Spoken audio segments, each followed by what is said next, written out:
Na ministração de hoje, vou estar iniciando com uma questão: quem te justifica? Quem nos justifica? Rapidamente a gente responde: Jesus. Jesus é que me justifica.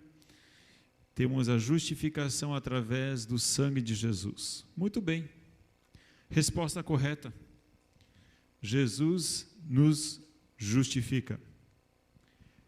Mas por que então tantas vezes eu preciso me justificar? Se é Jesus que me justifica, por que eu me justifico tantas vezes? Por que muitas vezes parece que eu tenho que encontrar desculpas para algo que eu faço ou deixo de fazer? Quando a gente se desculpa, ou quando a gente se justifica, é porque a nossa consciência nos condena, e eu tenho que encontrar algo que me justifique, que me desculpe ou que acalente a minha alma, que de alguma forma possa trazer algum conforto, porque a minha alma me constrange, o Espírito de Deus muitas vezes me constrange, que eu deveria fazer ou deixar de fazer algo, e eu me justifico. Na verdade, essa forma do ser humano se justificar, ela não é nova, né? Se a gente for olhar no Antigo Testamento, a gente logo encontra, né, nos primeiros personagens da Bíblia, essa característica do ser humano ter que se justificar, ou pelo menos empurrar a sua culpa para alguém outro, para não ter que assumir a responsabilidade. Então a gente vê logo aqui no início da Bíblia, em Gênesis capítulo 3, versículos 8 em diante, a questão de Adão e Eva, que acabaram pecando, comendo do fruto que não deveriam, e aí vem, em primeiro momento, as justificativas. Então, ouvindo a voz do Senhor, Deus, que passeava no jardim pela viração do dia, esconderam-se o homem e sua mulher da presença do Senhor Deus entre as árvores do jardim. Mas chamou o Senhor Deus ao homem e lhe perguntou: onde estás? Ele respondeu: ouvi a tua voz no jardim e tive medo, porque estava nu e escondi-me. Perguntou-lhe Deus: quem te mostrou que estavas nu? Comeste da árvore de que te ordenei que não devesse comer? Disse o homem: a mulher que me deste por companheira deu-me da árvore e eu comi. Então disse o Senhor Deus à mulher: Deus, que é isso? Que fizeste? Respondeu a mulher: a serpente me enganou e eu comi. Aqui a gente pode ver uma sucessão de coisas, né? É interessante que Deus vem no jardim que Ele mesmo criou, e parece que Deus não sabe onde é que está o ser humano, Deus não sabe onde é que está Adão e Eva, e começa a procurar Adão e Eva como se Ele não soubesse onde eles estavam, chamando por Adão e Eva. É irônico isso, porque você já viu Deus procurar alguém e não saber onde é que essa pessoa está? Não seria de repente um momento ideal para o ser humano se deixar achar por Deus? Na verdade, Deus sabia muito bem onde é que ele estava. Deus, eu creio que só estava dando uma oportunidade do próprio ser humano dizer: ei, eu estou aqui, né? Eu estou me escondendo, eu estou com vergonha, mas Deus chamando, buscando, dando oportunidade para o ser humano, dizendo: ei, é comigo, a coisa é comigo. E aí o ser humano já propriamente já acaba botando a língua nos dentes, dizendo, né, que acabou comendo, né? Só que ele não assume em primeiro momento. Primeira coisa que Adão faz foi colocar a culpa em Eva. A mulher que tu me deste. A mulher já por sua vez diz: não, foi a serpente, ela me enganou e eu comi. Se justificar. É o que nós fazemos de melhor. Se a gente não se justifica, pelo menos a gente tenta achar um culpado nisso tudo. Alguém que possa ser expiatório, né? nosso bode expiatório. Tem que ter alguém com culpa, então, que nem aquela ideia, né, do Homer, eu acho que era, né? A culpa é minha, eu boto ela em quem eu quiser. Então, assume-se a culpa, mas ao mesmo tempo que a gente assume, a gente também não assume a responsabilidade. E, infelizmente, eles acabam colhendo consequências por causa do pecado. Assumindo ou não assumindo, a consequência ela veio. Um homem que eu acho bem interessante no Antigo Testamento, que ele é mestre em justificativas também, é Saul, o rei. A gente encontra a história dele em 1 Samuel, capítulo 13. Saul foi o primeiro rei de Israel, ungido rei.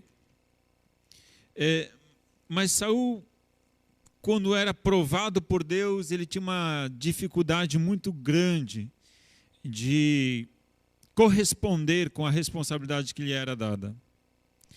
Ele, muitas vezes, ao invés de obedecer o que Deus queria, ele tinha boas ideias. E muitas vezes as boas ideias não eram as ideias que Deus queria. Ou ele simplesmente se deixava levar pela vontade das pessoas que estavam em volta dele. Em 1 Samuel capítulo 13, versículo 10, nós temos a primeira dificuldade na qual ele acaba se encontrando. Diz ali, então disse Amnon, não, 1 Samuel, estou em 2 Samuel. 1 Samuel capítulo 13, versículo 10.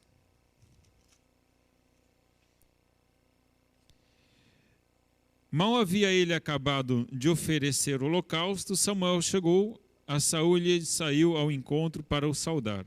Essa é aquela situação na qual ele deveria aguardar Samuel chegar para realizar o sacrifício, para então ir na batalha, e ele acabou, ele mesmo, trazendo o sacrifício anteriormente.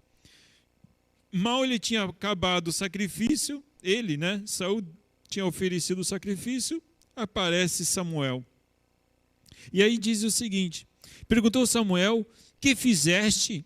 Respondeu Saul, quando vi que o povo se ia espalhando daqui e tu não vinhas nos dias aprazados, e os filisteus já se tinham ajuntado em Micmas, pensei, olha a ideia, agora descerão os filisteus sobre mim a Gilgal, e ainda não obtive a benevolência do Senhor.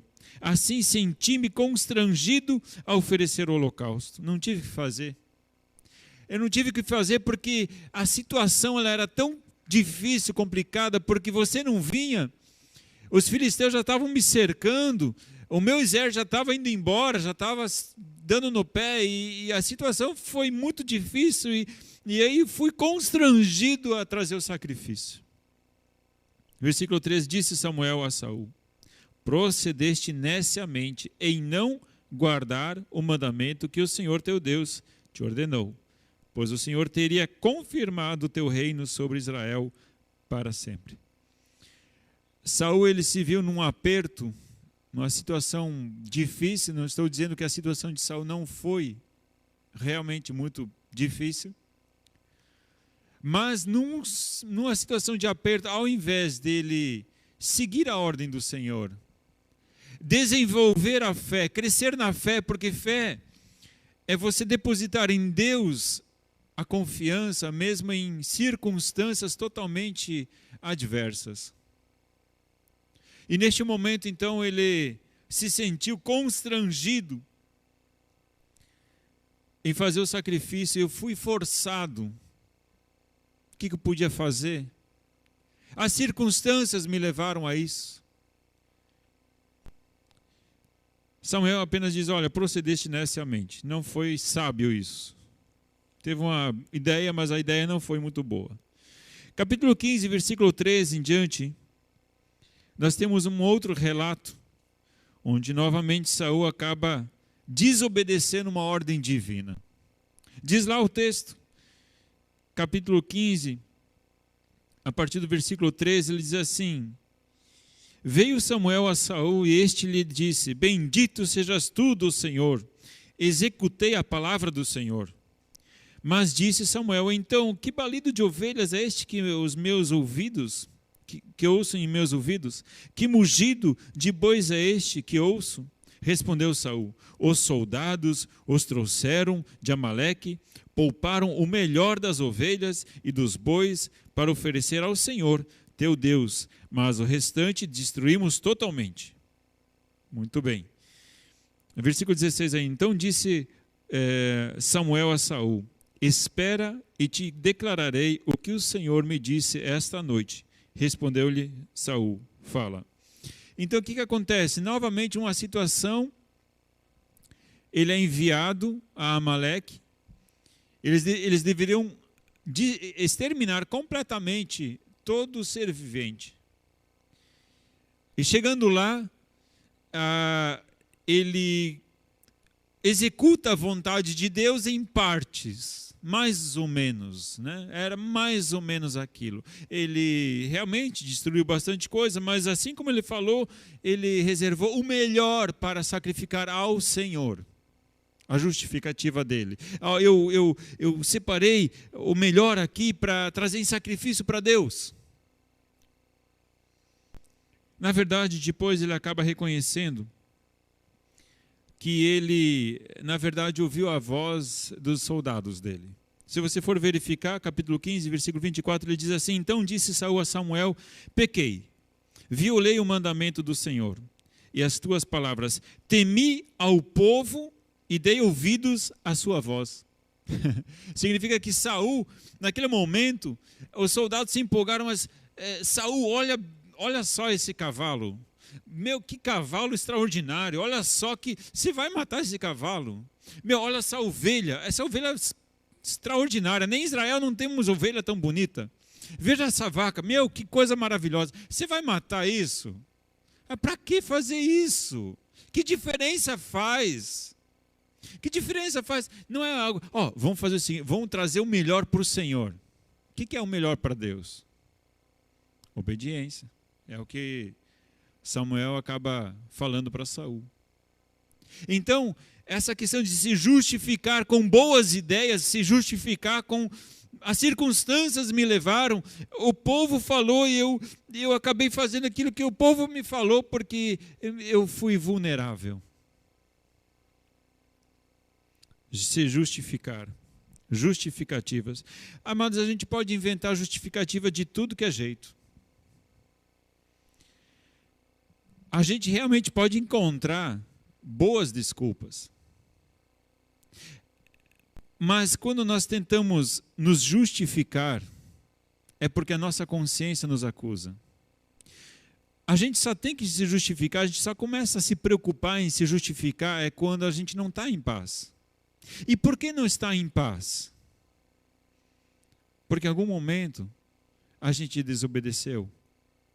A gente não executou aquilo que deveria ter feito.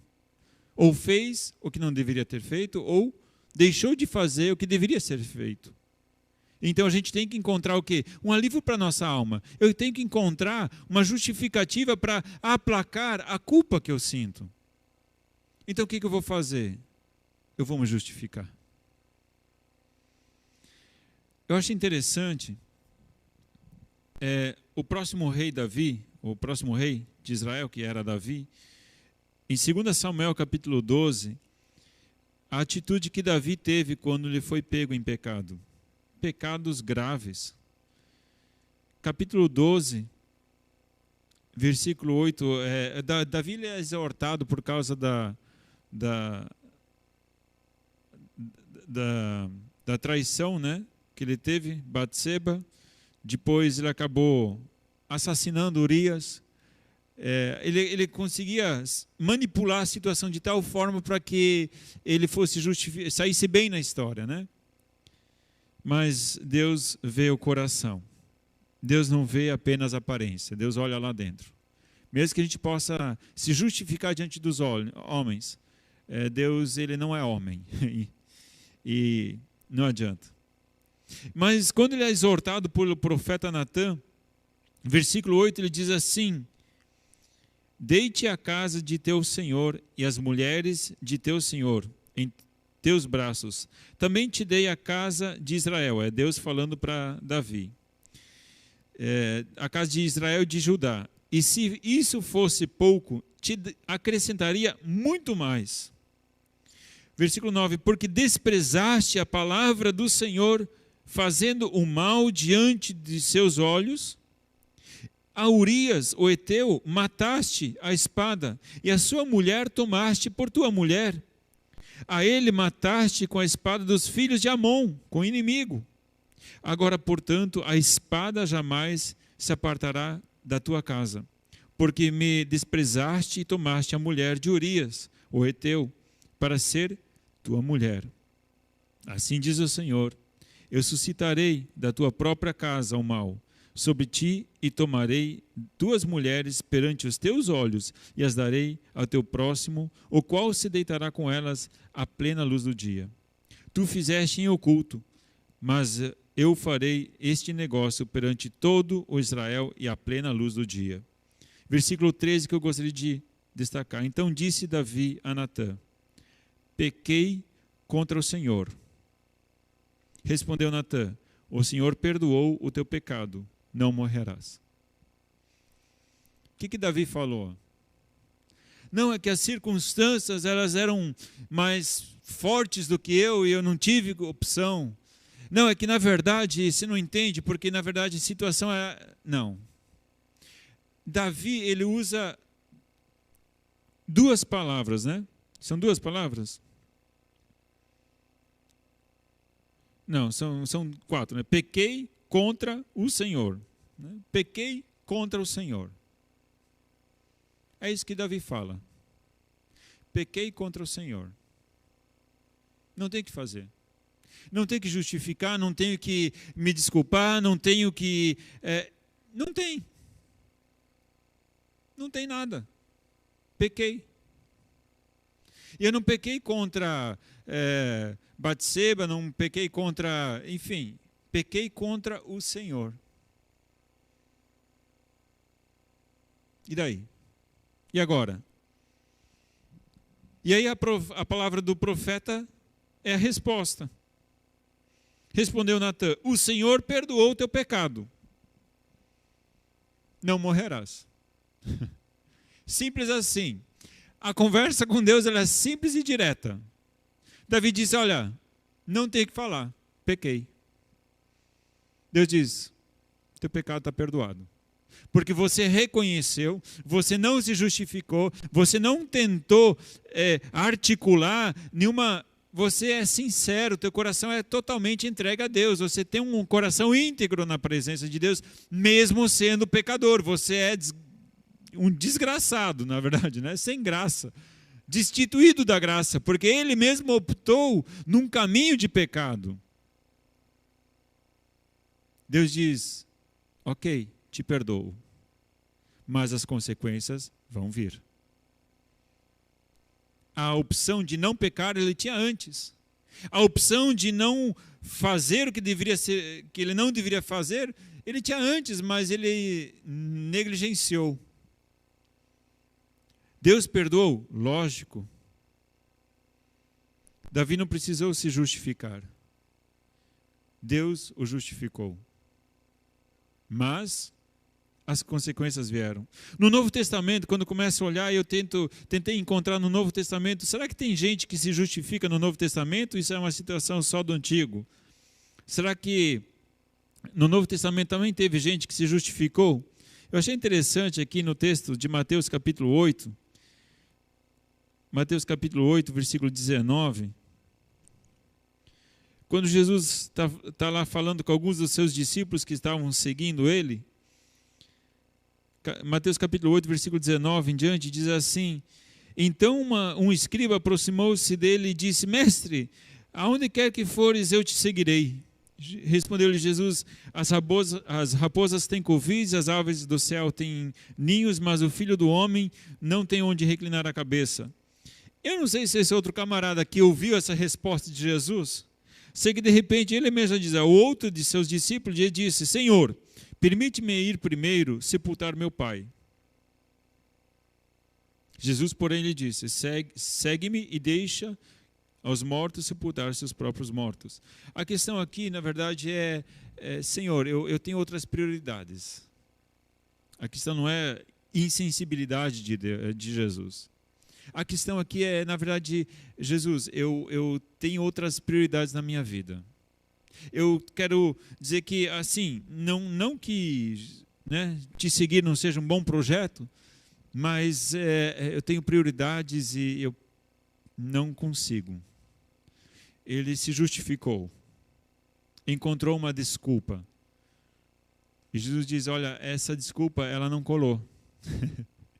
Essa justificativa, ela não é justa. A gente pode até se justificar, mas tem coisas que são justas, outras não são justas. Jesus tinha um convite para ele. E ele apenas encontrou uma desculpa para não ter que se sacrificar. Porque ele teria que abrir mão de algumas coisas. Nós encontramos desculpas quando nós temos que abrir mão de alguma coisa. Quando a gente tem que assumir algum compromisso, alguma responsabilidade que a gente não quer assumir.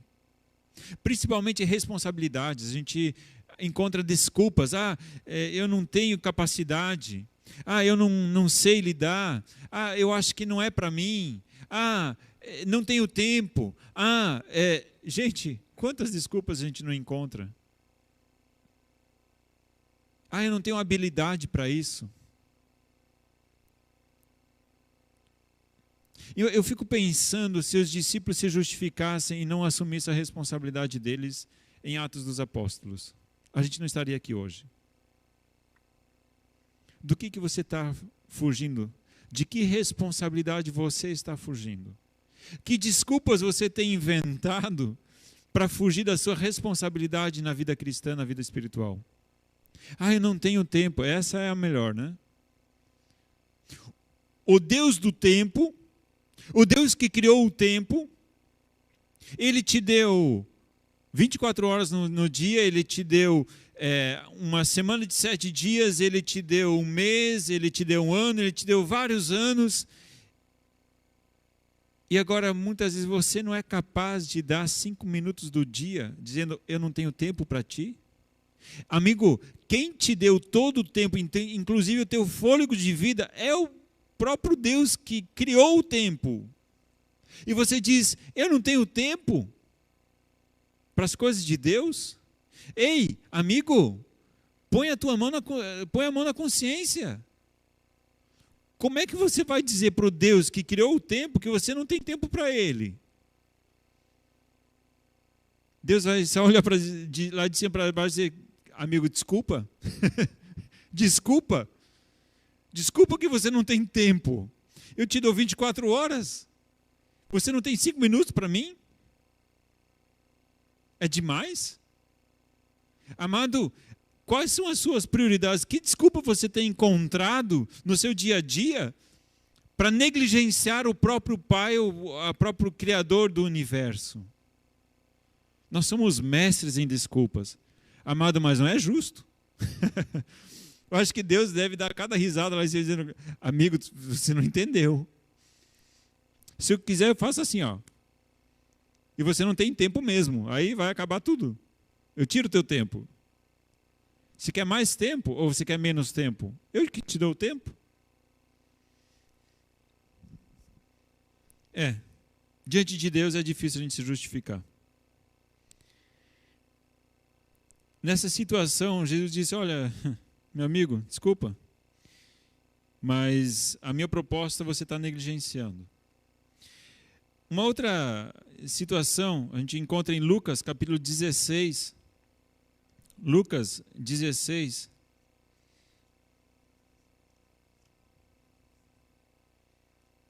Versículo 14.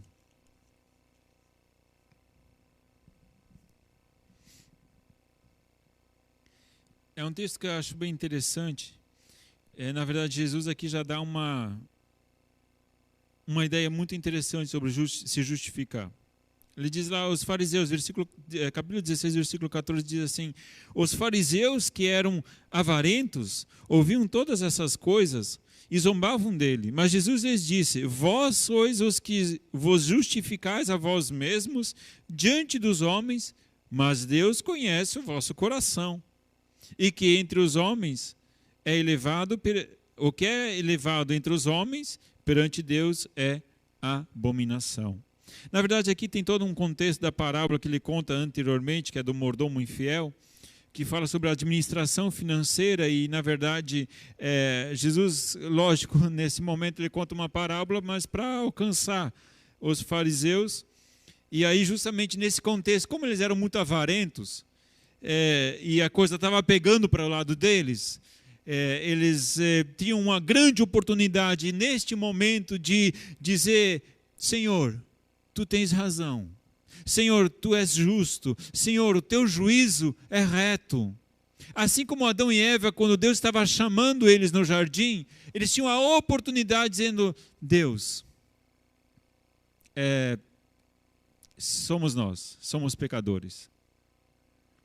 Dessa mesma forma, Jesus ele contava parábolas e lançava oportunidades para as pessoas se arrependerem, só que não acontecia.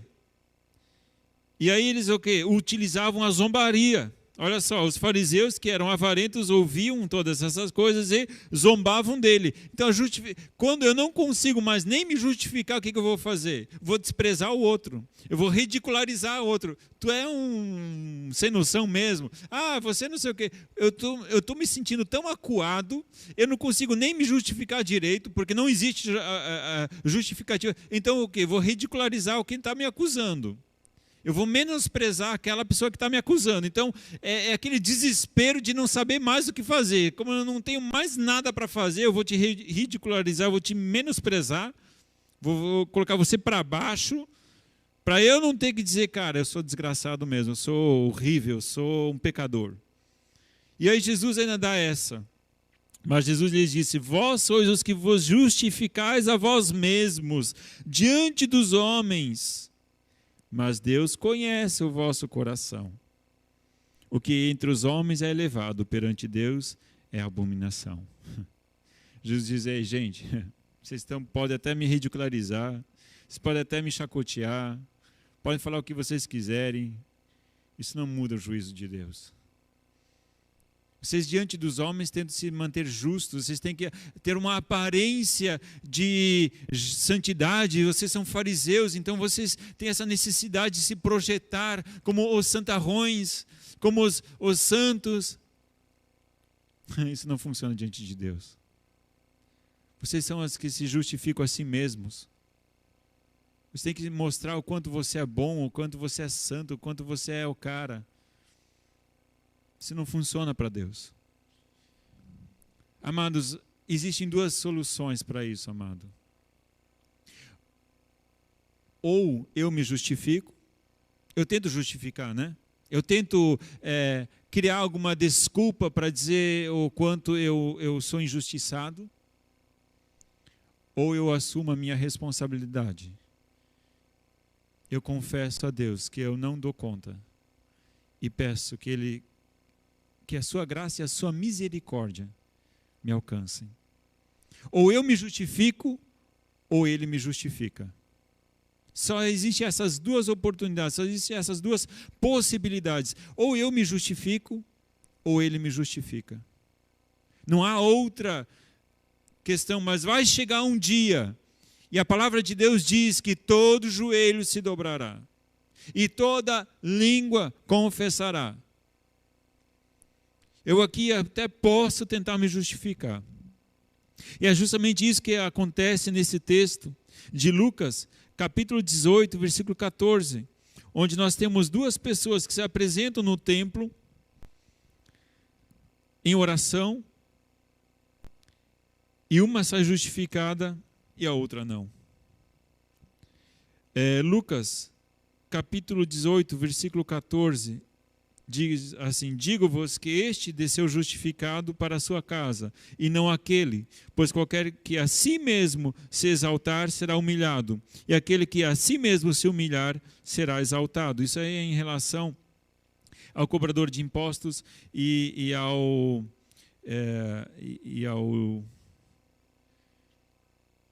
fariseu, né? O fariseu e o cobrador de impostos, quando chegam diante do Senhor para orar, né? O fariseu ele diz: olha, Senhor, eu te agradeço que eu não sou que nem esse pecador, essa pessoa, né, sem noção ali, aquela pessoa pecadora, aquela pessoa, e já vai trazendo aquele juízo todo sobre aquela pessoa. E aquela outra, o cobrador de impostos, ele diz, Deus, na verdade eu não sou nem digno nem de levantar meus olhos a Ti, eu sou pecador, ele mesmo confessa, ele se constrange. E aí o que acontece? Lá no versículo 13, né? O cobrador de impostos, porém, estando em pé, de longe, nem ainda queria levantar os olhos ao céu, mas batia no peito, dizendo, ó Deus, tem misericórdia de mim, pecador. E aí Jesus diz, olha, esse saiu justificado e não o outro. Amado, diante de Deus as coisas são inversas. Quando você reconhece a tua culpa, você é perdoado. E quando você não reconhece a tua culpa, você não é perdoado. Saul podia inventar as melhores desculpas, e elas poderiam até ter fundamentação, mas se Deus te pediu uma coisa, não adianta você criar boas desculpas. Reconheça. Não tente encontrar justificativas.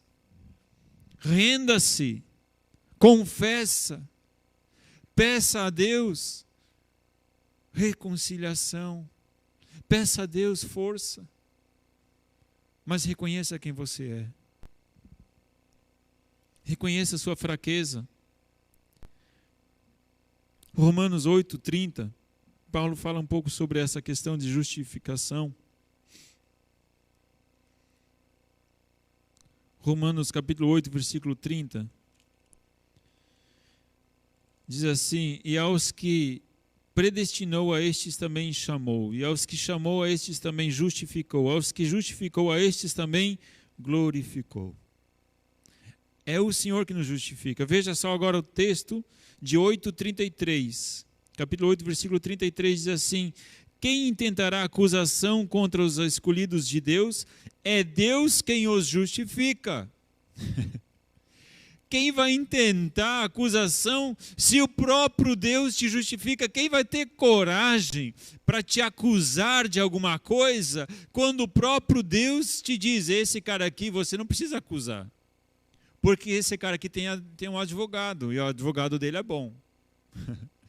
Ou então tem que pagar caro para esse advogado? Tem que.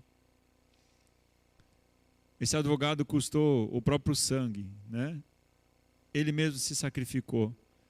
Ele mesmo pagou o preço dele para ele nos justificar. Que advogado, essa é só coisa de Deus, né?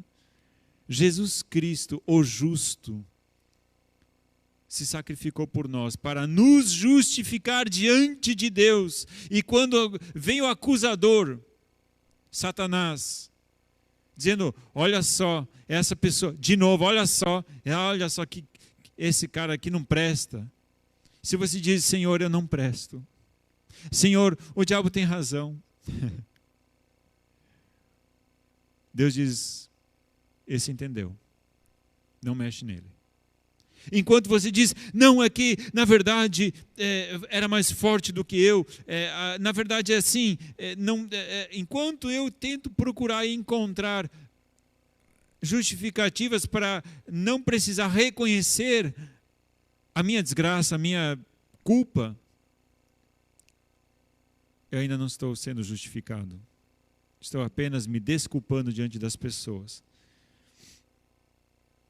Paulo sabia disso. E esse texto, quem intentará acusação contra os escolhidos de Deus? É Deus quem os justifica. De que forma? Como assim nós somos justificados? Romanos 4:25. Romanos 4:25 diz o seguinte, ele foi entregue por nossos pecados e ressurgiu para a nossa justificação. Está falando aqui de Jesus. Ele pagou o preço. Então, ou você confessa para Jesus e diz, Senhor Jesus, eu pequei contra o Senhor. Aquilo que Davi, lá no Antigo Testamento, já reconhecia, dizendo, pequei contra o Senhor. Não foi nem contra Urias, não foi contra Batseba, não foi contra a nação toda. Eu pequei contra o Senhor. Quando nós pecamos contra o Senhor. Então, ou Ele nos justifica, ou você não tem justificativa. Ou você reconhece, ou você vai carregar e continuar carregando a sua culpa. Porque você não consegue se justificar. Você consegue se justificar diante dos homens, mas a tua culpa vai permanecer. Por quê? Porque Deus não olha o que os homens olham. Deus olha o coração. E o diabo sabe muito bem. Ele vem com aquelas acusações. Porque ele sabe que você não reconheceu a tua falta. Romanos, capítulo 5, versículos 16 a 18, é maravilhoso. Veja só o que Paulo diz em Romanos 5, 16 a 18. O dom não é como a ofensa de um só pecou. O juízo veio de uma só ofensa, na verdade, para condenação, mas o dom gratuito veio de muitas ofensas para a justificação. Pois se pela ofensa de um só a morte reinou por este, muito mais os que recebem a abundância da graça e do dom da justificação reinarão em vida por um só Jesus Cristo. Pois assim como por uma só ofensa veio o juízo sobre todos os homens para condenação, assim também por um só ato de justiça veio a graça sobre todos os homens para justificação e vida. Amados, se não é Jesus que te justifica, você não tem justificativa. Se não é Jesus que te torna justo, você não tem justiça e justificação. Justiça própria, gente, não funciona com Deus. Ah, mas veja só o quanto eu já fiz, veja só quantas pessoas eu já não ajudei. Amado, se boas obras cobrissem o nosso pecado, essas pessoas caridosas todas iam para o céu com passaporte carimbado. O que carimba o nosso passaporte é o sangue de Jesus. Não existe nada de bom que você possa fazer para dizer, esse cara aqui merece o céu, hein? Esse cara aqui, nossa. Se não é o Senhor que nos justifica, não temos justificação. Somente o Senhor. Arrependa-se, confesse. Arrependa-se, confesse e peça perdão para o Senhor. Porque se nós pecamos contra Ele primeiro. E lógico, contra o nosso próximo também. 1 João capítulo 1, versículos 9 e 10, aquele texto clássico, mas é maravilhoso demais, que a gente precisa somente dar uma verificada, que é maravilhoso. A gente não se cansa de ler esse texto, porque ele é maravilhoso. Ele diz assim, 1 João capítulo 1, versículo 8. Se dissermos que não temos pecado nenhum, enganamo-nos a nós mesmos e não há verdade em nós. Se confessarmos os nossos pecados, Ele é fiel e justo para nos perdoar os pecados e nos purificar de toda injustiça. Se dissermos que não pecamos, fazemo-lo mentiroso e a sua palavra não está em nós. Amado, existe um caminho de justificação, existe um caminho de salvação, é Jesus Cristo. Não há outro, não há atalho, não há justificativa, não há desculpa, não existe diante de Deus. Não há o que possa nos justificar diante de Deus. Diante dos homens a gente encontra justificativas. A minha pergunta nessa noite para ti é: o que você tem usado como justificativa para negligenciar as coisas do Senhor na sua vida? O que você tem dito? O que você tem usado para dizer, não, eu não posso, eu não consigo? Se Deus diz que você consegue, se Deus diz que... Porque Ele já nos deu, Ele já nos capacitou, Ele já... Então, receba aquilo que Deus falou que você consegue, que você faz. Ele já te capacitou com dons espirituais, Ele já te capacitou para você ser frutífero na obra.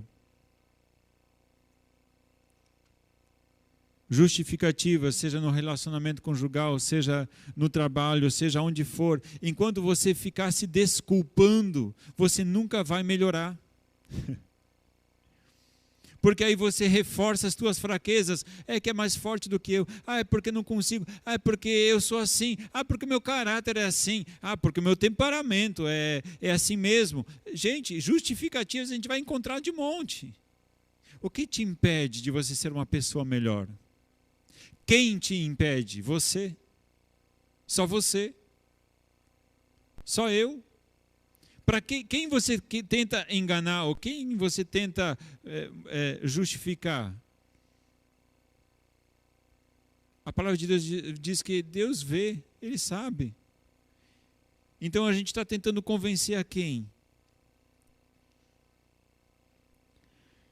Um texto maravilhoso, e com esse eu gostaria de encerrar essa palavra.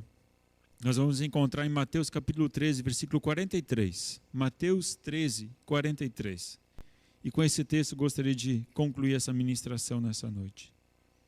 Esse texto diz o seguinte: então os justos resplandecerão como o sol no reino de seu Pai. Quem tem ouvidos para ouvir, ouça. Então os justos resplandecerão como o sol no reino do seu Pai. Amado, existe algo reservado para ti. Existe uma glória reservada para ti. Mas para que você alcance esta glória, você precisa dizer: Senhor, não mereço. Senhor, eu quero parar de usar as justificativas, as desculpas, para dizer eu não posso, eu não conheço, eu não sei, eu não consigo, enfim. Nessa noite Deus está dizendo: ei, eu te capacitei, eu te dei tempo, eu estou contigo. O que mais você precisa? A palavra de quem você confia? A dos homens que dizem coisas ao teu respeito, como a gente viu lá no Salmo 64, no Senhor. Ou como Saul, que ouvia o conselho do soldado dizendo: mas não faça isso. As vozes dos acusadores dizendo: você é um fracassado. Nessa noite Deus diz: ei, eu estou contigo.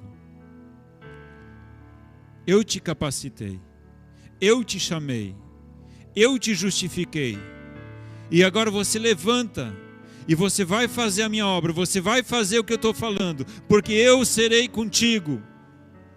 Não é uma promessa de um homem, não é uma promessa de uma pessoa, é Deus dizendo: ei, levanta, tenha coragem, enfrente essa situação, não fuja dela, não seja um mesquinho, não seja covarde.